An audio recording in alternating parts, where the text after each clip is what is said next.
everyone, this is Power and Blasto Feature Friday. Today I will be interviewing a dancer. Her name is Jendaya Dash. Hello Jendaya, how are you doing? Hi. How are you doing? Good, how are you? I'm doing great. Thanks again for being here. Yeah, no problem. So I've seen your work on your Instagram page and also on YouTube, and you just seem to be so well versed in all the different types of styles of dance, and it's really cool. Thank you. I mean, like, what does dancing mean to you as an artist? For me, it's a lot of things. I think at this point in life, it's really a tool to get out my emotions and sort of like to just see where I'm at, to dig a little deeper. And when I was younger, I think it was this tool to push me further. And you know, I'm still pushing myself, of course, but I definitely needed something I needed something other than school to set goals to. Yes. And so dance was that. Yeah, I can definitely see that, because I feel like, I don't know, whenever you're passionate about everything, it kind of just like gives you an excitement. It gives you a purpose. Like, there's so much more to life than just school and work. So I think it's really cool that you found a piece to kind of like keep you moving. Yeah. So what is your goal as a dancer? Do you want to tour around with a whole bunch of different artists, dance for Broadway? My goals change as life just happens. I know when I first graduated college, like, I think every young Black modern dancer's goal is to join ALE. I started dancing late, so I was like, I probably won't get into ALE, but if I can dance with a company that has legacy, that speaks about issues that I talk about, then I think I'd be satisfied with that. And so that happened. So I set different goals, you know, as you go on. So right now at this point, my goal is to make my name as a choreographer and to use my voice to create, as opposed to lending my body to help create somebody else's vision. I'll do that also, but you know, I also have something I want to say too. Exactly. You want to make your own stories. You want, yeah, and I think that's really cool. I was talking to a playwright yesterday, and he was talking about the importance of creating his own story so that, you know, their stories could be told on stage. And I think all forms of art kind of do that. So I think it's cool that you really want to use dance to communicate that as well. Yeah. That's what we have to do. We have to tell our own stories too, you know? Exactly, because if we don't, who is going to do it? And if somebody else does it, it probably won't be a fair representation of it. So, and when you're going out to these auditions, is there a lot of diversity? Like, are you sometimes the only person in the room? Yeah, I mean, it depends on what you're auditioning for, right? So if you're auditioning for something like Lion King, then you see a ton of dancers that look like me. But then you go to, like, I would audition for some of these cruise ships, and I wouldn't be the only one, but there wouldn't be a lot of Black dancers. There wouldn't even be a lot of dancers of color.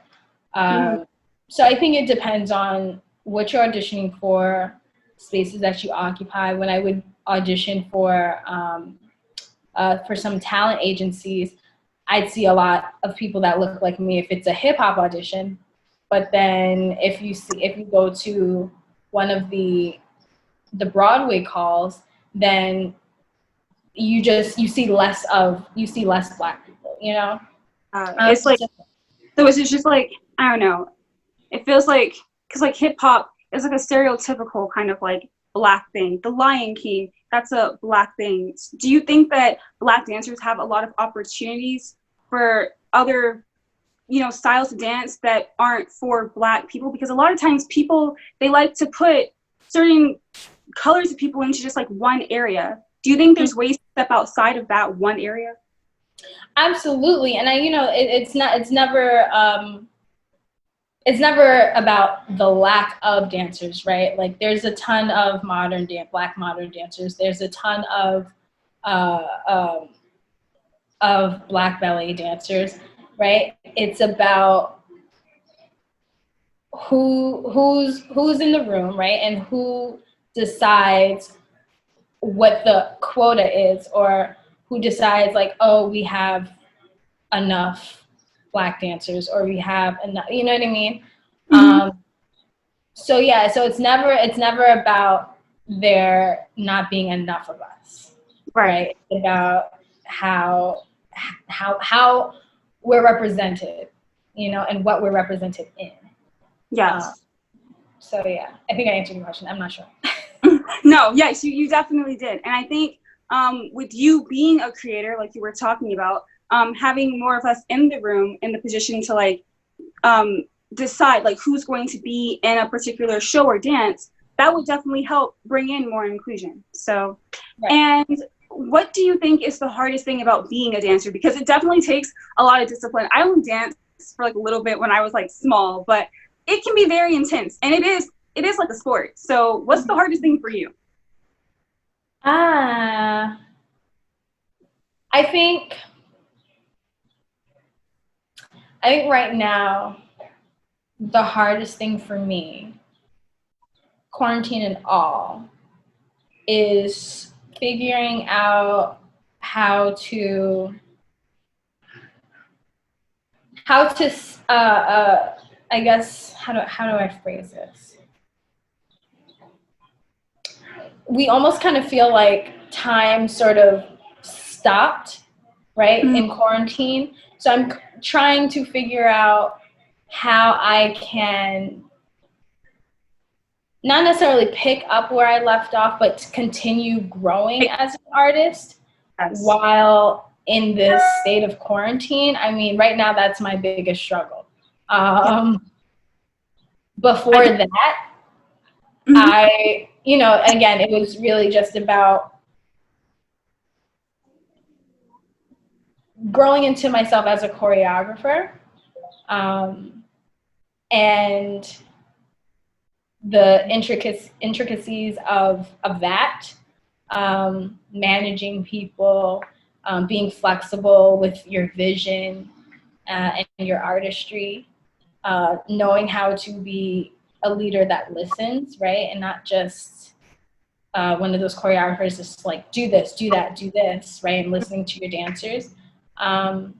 So yeah, it's kind of hard to continue on that when I'm by myself and I'm not rehearsing with anybody. I can definitely relate to that, because I know for like acting, I'm very passionate about theater, and it's been hard to grow in it, at all, because you're not with a whole bunch of people. And right now we're acting through Zoom, but doing anything through Zoom, it's not the same as being with the people. And you draw inspiration from other people who are experienced in the same craft as you are. So I can see how that can be challenging as well. Right. Yeah. So do you ever find places to like grow in your creativity while in quarantine? Because the first couple of months for me personally, it was just like, ew, I can't do this. Like, and it was just a huge burden. Like I couldn't do anything. I was just like, there's nothing to do. Did you ever find that happen to you?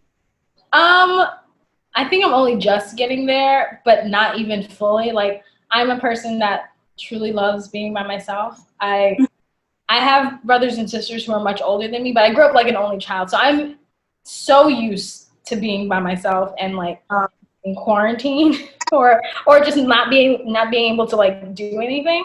So I actually feel pretty in my element, to be quite honest. But in this time, I have found that I've rediscovered what I used to do in my childhood, right? Like I used to write a lot at home, so I'm coming back to that. And in reference to dance, I have a lot of I just have some ideas that I'd like to work out, some theories, right? Things that require studying, reading, time, right? Which I usually don't have. So in a way, it's a blessing, right? Because I have all the time in the world, so I can read all of the books, I can write all of the things. So that's been my goal for the past month. Yes.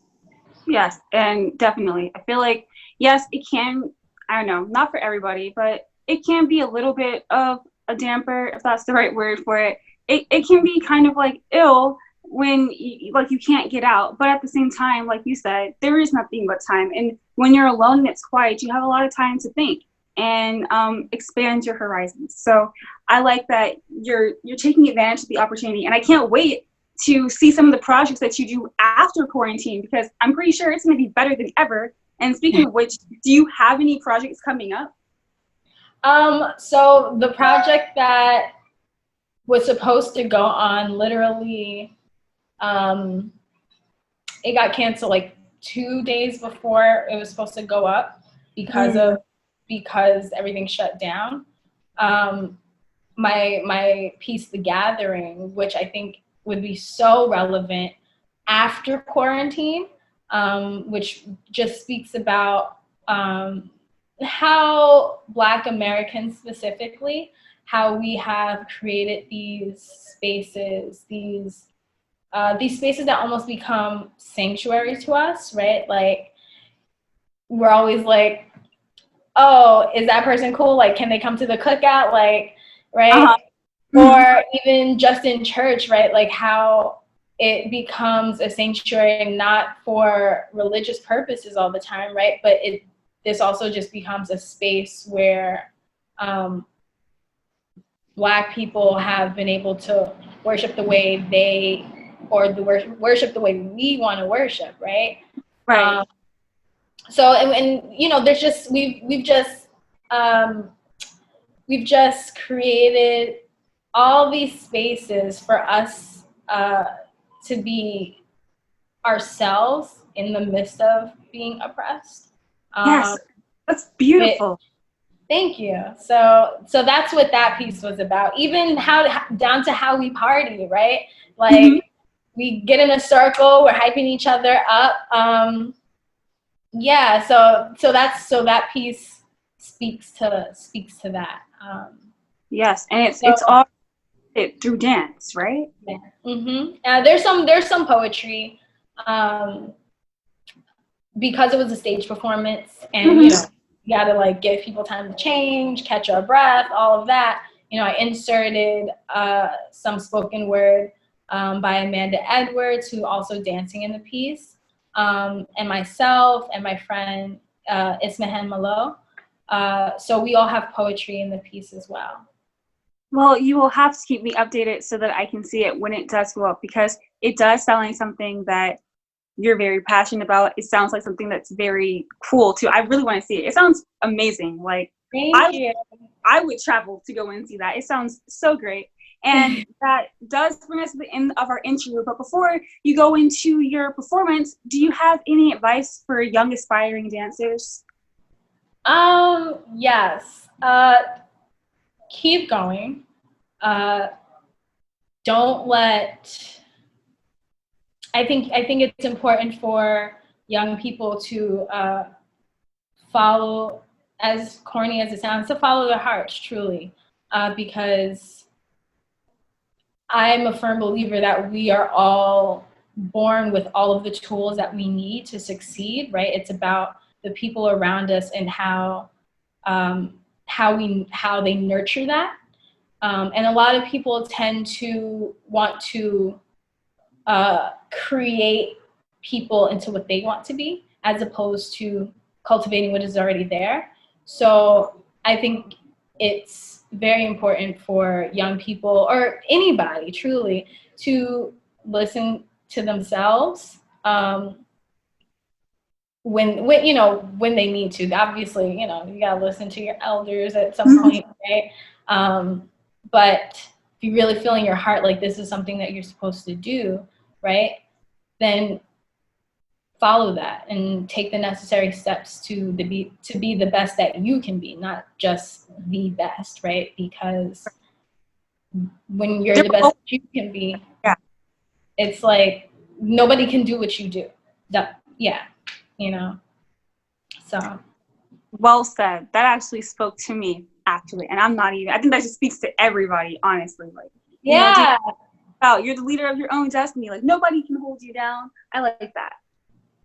Absolutely. All right, well, I'm gonna give you the spotlight to do your dance. I can't wait to see it. I can't wait. And I'm gonna turn my camera off. So I'm gonna be doing the opening piece of The Gathering. Yeah. Oh, freedom. Oh, freedom. Oh, freedom for me. And before I be a slave, I'll be buried in my grave and go home to my Lord and be free. No more weeping, no more weeping, no more weeping, no more pain.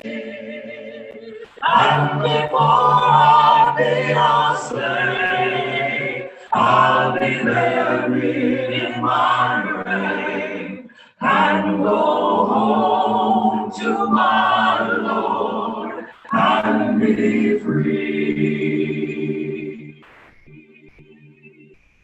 Oh, freedom. Oh, freedom. Oh, freedom. Freedom. Oh, freedom over me.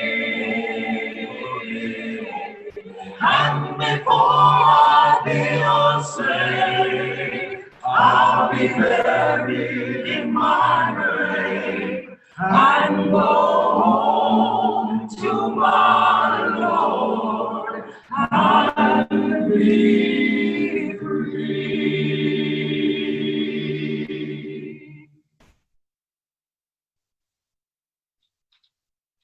Never would have made it.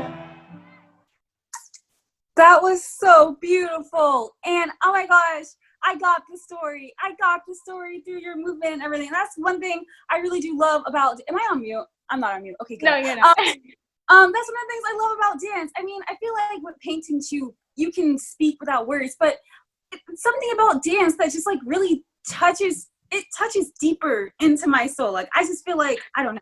It's just something about it. And I got the story that you were doing, and I don't know. Oh, thank you. I always cry about things like that, but I felt it, and it was really nice. I liked it. Oh, thank you. No problem.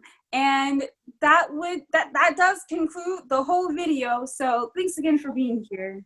Yeah, of course. Thank you for having me. No problem.